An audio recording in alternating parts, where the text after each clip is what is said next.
ہمارے چینل میں خوش آمدید۔ چلیں شروع کرتے ہیں آج کی کہانی۔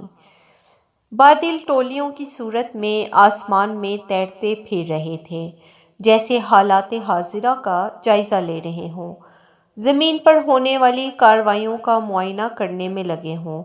تمام جانداروں، حیوانات اور نباتات کو سورج کی شدید تپش جھلسا رہی تھی۔ اس کی چمکیلی سنہری کرنیں زمین پر آگ برسا رہی تھیں۔ سب چرند پرند پریشان حال گرمی سے نڈھال ان کے معصوم نازک بدنوں پر لو کی تھپیڑے آگ کے تازیانے بن کر پڑ رہے تھے۔ زبان نکالے ہانپتے کانپتے شجر سایہ دار تلے ٹھنڈی چھاؤں ڈھونڈ رہے تھے۔ بادل رنجیدہ اور کبیدہ خاطر ہو کر بڑے کالے بادل کے حکم کے منتظر تھے کہ برس جائیں۔ ان ترسے ہوئے جانداروں پہ، ان سفید خوبصورت بادلوں سے اہل زمین کی تکلیف دیکھی نہیں جا رہی تھی، لیکن ابھی حکم نہیں ہوا تھا۔ وہی حکم جب کن کہا جائے اور فیکون ہو جائے، اس ایک پل ایک لمحے کے منتظر تھے۔ ان ترسے ہوئے جانداروں پر، ان سفید خوبصورت بادلوں سے اہل زمین کی تکلیف دیکھی نہیں جا رہی تھی۔ اس ایک پل ایک لمحے کے منتظر تھے سارے، ایک لمحہ جو زندوں کے لیے راحت افزا بھی ہو سکتا تھا اور باعث حزن و ملال بھی۔ بارش کے ننھے منھے قطرے ابھی بادلوں میں ہی اٹکیلیاں کر رہے تھے، ابھی دھرتی پہ ان کا ظہور کا وقت نہیں آیا تھا۔ ایک دوسرے کو دھکے دیتے کچھ قطرے پھسل کر نیچے گر جاتے تو سب بادل کھلکھلا کر ہنس پڑتے، اور کبھی کبھی ان کی زوردار ہنسی کی جھنکار اہل زمین کو گھن گرج بن کر سنائی دیتی۔ آخر کار انتظار کی گھڑیاں ختم ہو گئیں تو بڑے بادل نے سب بادلوں کو اکٹھا کر کے ایک اجلاس منعقد کیا کہ آج زمین پر ہماری بہت ضرورت ہے، لہٰذا تحت نگاہ پھیل جاؤ۔ آج دور دور پیاسوں کے سراب کرنے کا حکم ملا ہے، اور ننھے منھے قطروں کی بے تابی دیکھ کر حکم دیا کہ شرارتی قطروں اپنی اپنی پسند کی جگہ چن لو، جہاں چاہے کودو۔ سارے بادل دور تک پھیلتے گئے۔ خشک سالی نے دھرتی کی ساری نمی چوس لی تھی۔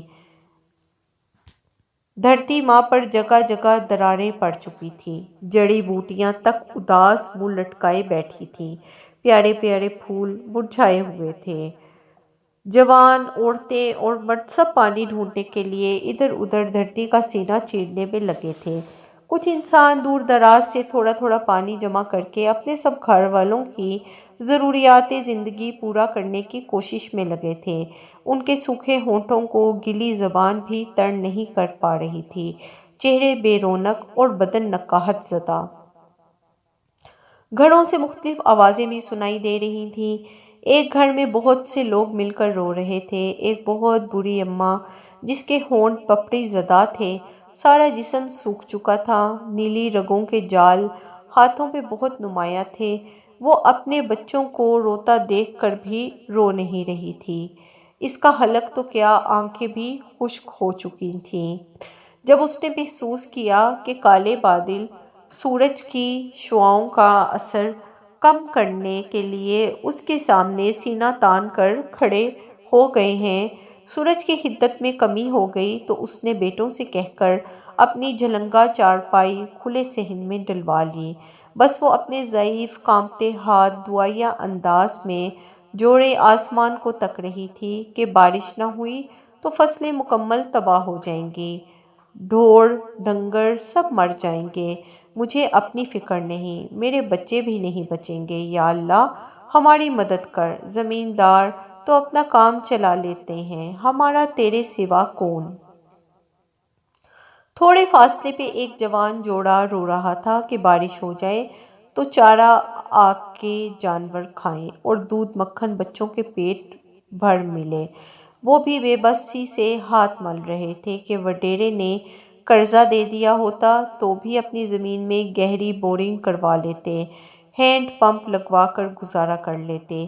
ایک گھر میں ایک سفید پوش باریش نیک بوڑھا آسمان کی طرف ہاتھ اٹھائے کھڑا گڑ گڑا رہا تھا کہ اے پروردگار ہم پہ رحم فرما، کاش وڈا سائیں میری زمین چھوڑ دے تو میں اپنی بیٹیوں کی شادی کر کے اچھی طرح اگلے گھر رخصت کر سکوں۔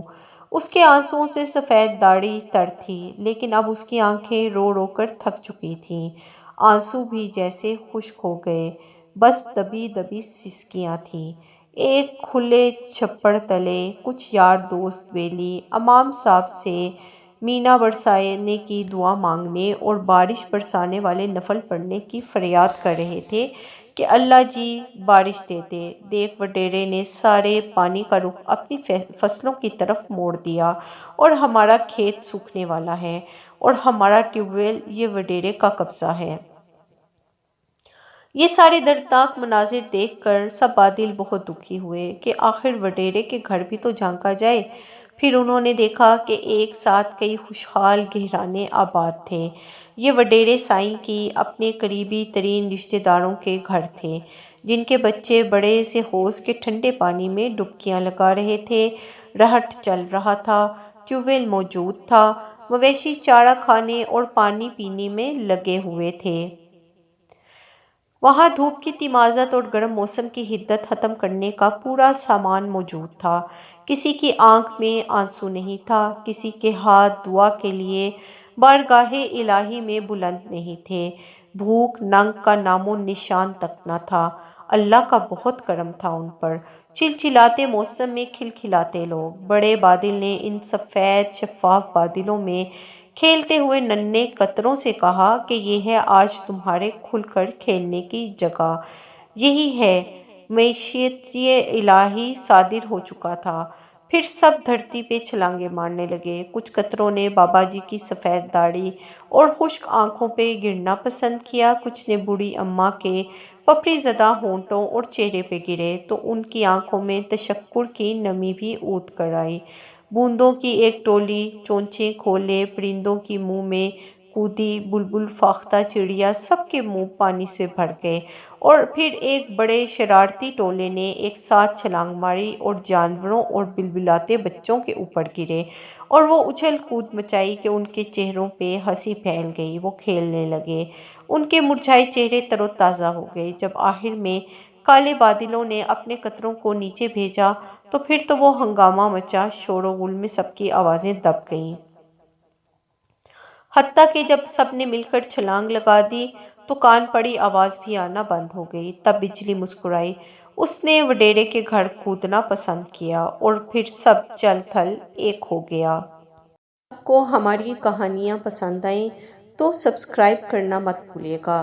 چینل کو سبسکرائب کیجیے اور لائک کیجیے، اور اپنی قیمتی رائے کا اظہار کمنٹس میں ضرور کیجیے۔ شکریہ۔